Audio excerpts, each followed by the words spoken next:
Ina? Oh, Ina nak kena pergi klinik lah pula. Dia dah 2 hari dah demam. Dia suruh saya hantar dia. Dia... Adik! Hai! Mama je tengah buat video ni. Aduh, Aisyah. Mari tu. Aisyah, you tu. Mengacau betul lah diorang ni. Hai, nak kena ambil Ina pula lah. Nenek demam 2 hari. Dia suruh saya ambil. Tapi sekarang ni hospital jauh. Masa tu saya hantar hospital tu dekat bawah. Sekarang ni dia cakap bukit ni atas.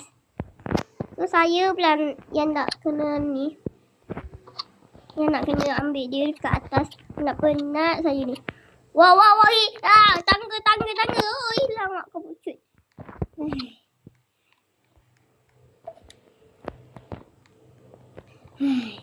Bukit atas susah nak naik.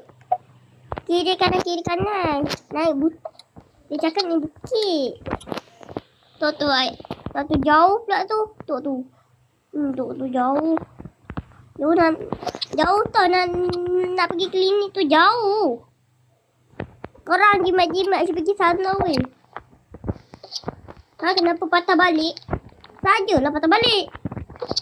Takkan nak pergi sana. Nampak tu. Tangga tu. Ni korang nampak putih-putih sikit tu. Warna macam lain. Tu. Naik atas sikit. Tu. Tak! Wow. Ni sebenarnya dekat biru ni kan. Dekat je biru ni dengan kat atas tu. Mak pucuk aeromin pula. Nak naik tangga ni susah tau.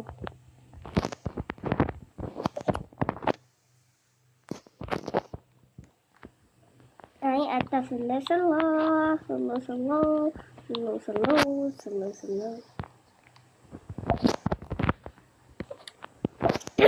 Wait. Tak pergi ambil Ina lah ni kat hospital. Ina tu jauh tu naik bukit tu. Tu jauh lagi tu Ina tu. Ina tu lagi jauh tau. Dia cakap naik bukit. Saya nak kena ambil dia dekat hospital.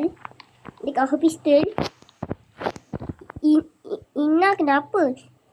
Ni Ina sakit. Ina demam dah 3 hari dah ni. Dia demam 3 hari dah ni. Dia tak boleh balik sebab dia kan duduk dengan Aisyah. Roblox.